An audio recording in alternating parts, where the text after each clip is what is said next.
Olá, bem-vindos à nossa análise do dia 63 do plano de leitura da Bíblia.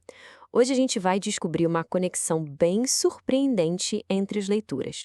Então vamos lá. Nossa jornada hoje vai passar por 3 livros bem diferentes, mostrando como todos eles giram em torno de um chamado para viver. A gente vai ver o que é consagração, o que é ser comissionado, a sabedoria que a gente precisa para a caminhada e, no final, como tudo isso se encaixa. Mas para começar, tem uma pergunta que vai guiar toda a nossa conversa. Pensa bem, o que é que sacerdotes do Antigo Testamento, discípulos enviados para uma missão e a sabedoria do dia a dia têm em comum? Assim, de primeira parece que nada, né? Mas as leituras de hoje mostram que, na verdade, todos eles apontam para uma única e poderosa ideia central. Para começar, a gente vai lá na base, no livro de Levítico. É aqui que a gente encontra o fundamento do que realmente significa ser separado, ou seja, consagrado, para um propósito muito específico. A consagração, como a gente vê aqui, é esse ato de dedicar algo ou alguém a uma finalidade sagrada. E olha, em Levítico 8, a gente não só lê sobre isso, a gente praticamente assiste à cerimônia detalhada de Arão e seus filhos, que é a representação física desse princípio espiritual. E o fascinante aqui são os passos dessa cerimônia. Primeiro, a purificação com água.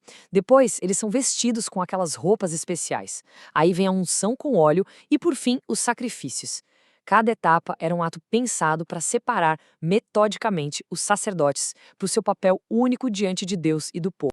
E este versículo aqui resume tudo. Eles fizeram tudo o que o Senhor tinha ordenado. O ponto central não era só o ritual em si, sabe? Era a obediência total a uma instrução divina. Essa era a verdadeira base da consagração deles. Agora, a gente avança no tempo e vai para Mateus para ver como esse conceito evolui. Se em Levítico a gente viu a preparação, aqui em Mateus a gente vê a ação. O princípio de ser separado para um propósito agora é colocado em movimento. Jesus reúne o time dele, os 12 discípulos. Isso aqui não é só uma lista de nomes. São indivíduos específicos chamados para receber um novo propósito e, o mais importante, a autoridade para agir em nome dele. E essa autoridade era bem clara: expulsar espíritos e curar todo tipo de doença. A missão deles não vinha da capacidade ou da experiência própria, mas de um poder que foi dado, foi delegado diretamente por Jesus. As instruções para essa jornada são ainda mais reveladoras. Olha só o contraste. O que não levar: ouro, prata, roupa extra. E o que esperar: sustento e um lugar para ficar. Isso mostra de uma forma muito forte a dependência total que a missão exigia. O foco era na mensagem, não nos recursos materiais que eles carregavam. Jesus não esconde a realidade da missão, não.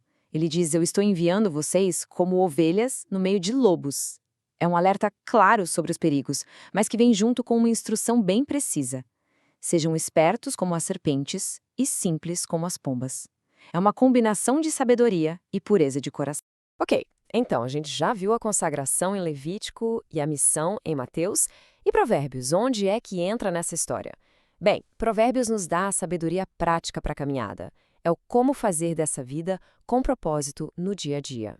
E o capítulo já começa com essa declaração poderosa: uma boa reputação vale mais do que qualquer riqueza. Aqui, o foco muda para o caráter, para a conduta diária que sustenta uma vida de propósito. Provérbios 22 nos dá exemplos muito práticos, quase como um manual. A gente vê esse contraste claro entre a pessoa prudente, que vê o perigo e se protege, e a inexperiente, que simplesmente segue em frente e sofre as consequências. Fica claro que a sabedoria não é algo teórico. Ela se manifesta nas nossas escolhas de todo dia. Certo, agora é a hora de juntar todas essas peças. Como é que essas 3 leituras, que parecem tão distantes, formam um quadro completo? E a grande conexão é esta: a consagração de Levítico, mais o comissionamento de Mateus, mais a conduta de Provérbios, tudo isso somado resulta em uma vida com propósito. A ideia central é que um chamado verdadeiro envolve ser separado para algo, ser enviado para fazer algo e ser equipado com a sabedoria para perseverar nessa jornada. E aí vem a grande pergunta, né? Como viver esse chamado hoje?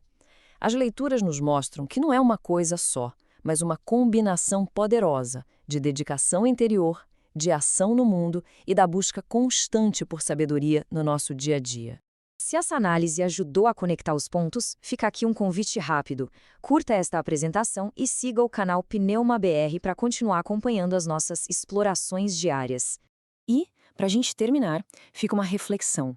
Olhando para esses 3 pilares, que parte do nosso chamado precisa de mais foco hoje? É a nossa consagração interior, a nossa missão no mundo ou a nossa conduta diária? Fica a pergunta para guiar o resto do nosso dia.